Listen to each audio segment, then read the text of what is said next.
Hello students तिमीहरूको exam आइरहेको छ 2 दिनपछि एक्जाम छ है। सो म चाहिँ तिमीहरूको लागि एउटा इलेक्ट्रोकेमिस्ट्रीको क्वेसन सल्भ गर्दैछु है। यो क्वेसन मैले किन चुज गरेँ भन्दाखेरि यो क्वेसन चाहिँ तिमीहरूको बुकमा खासै दिएको छैन, बुकहरूमा त्यस्तो कभर गरेको छैन है।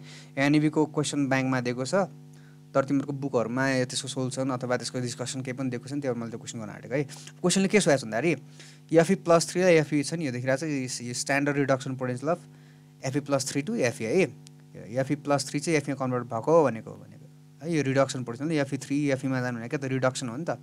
सो स्ट्यान्डर्ड रिडक्सन पोटेन्सियल दिएको छ कसको, Fe3लाई Feमा लाने है, Fe3लाई Feमा लाने, Fe+3लाई Feमा लाने रिडक्सन पोटेन्सियल दिएको छ, अनि Fe2लाई Feमा लाने रिडक्सन पोटेन्सियल दिएको छ। अनि तिमीलाई के छ चाहिँ यो Fe3लाई Fe2मा लाने रिडक्सन पोटेन्सियल दिएको छ है।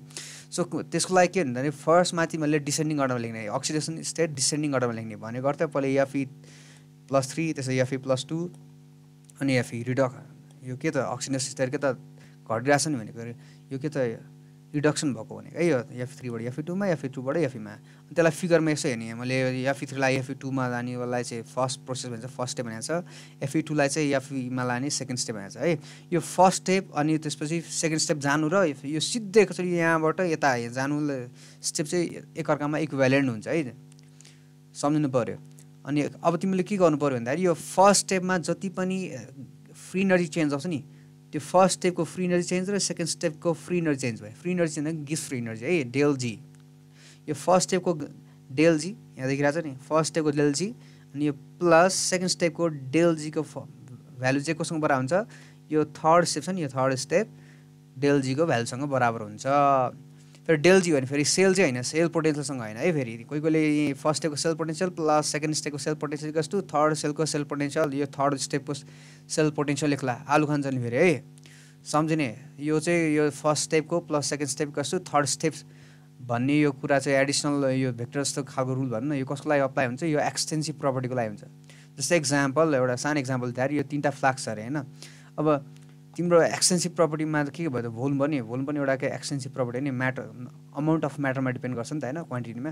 अब यो 20 ml चाहिँ यतापट्टिको 20 ml 3टा जोड्यो भने 20 + 20 + 20 60 लेख्नु पायो नि त होइन। तर तिमीले यो 10 केल्भिनको छ, यतापट्टिको 10 केल्भिनको छ, अनि यता पनि 10 केल्भिन, सबै 3टै मिसायो भने 30 केल्भिन लेख्नु मिल्छ त, मिल्दैन नि हो। त्यस्तै सेल पोटेन्सियल पनि, यसको सेल पोटेन्सियल प्लस यसको सेल पोटेन्सियल, यसको सेल पोटेन्सियल 3टा जोड्यो भने त्यो टोटल जोड्न मिल्दैन क्या। त्यही भएर गिफ्ट फ्री एनर्जीको फर्मुला है, गिफ्ट फ्री एनर्जी चाहिँ एक्सटेन्सिभ प्रपर्टी हो।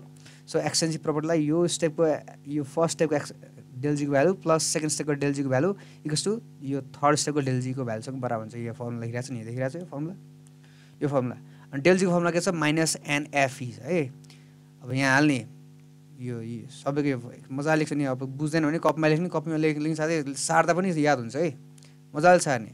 सो डेल जीको भ्यालु हाल्ने, फर्मुला हाल्ने, लगाउने, अनि -F कमन आउँछ, यो -F फ्याराडेज कन्स्ट्यान्ट काटियो। काटेपछि N1 भनेको फर्स्ट स्टेपमा कतिवटा इलेक्ट्रोन इन्भल्भ भएको छ, एउटा छ, 1 भ्यालु छ। अनि Feलाई Fe+2मा लाने रिडक्सन पोटेन्सियल भयो होइन, स्ट्यान्डर्ड रिडक्सन पोटेन्सियल यो पत्ता लगाउँछ, यसलाई जे छ त्यही लेख्ने।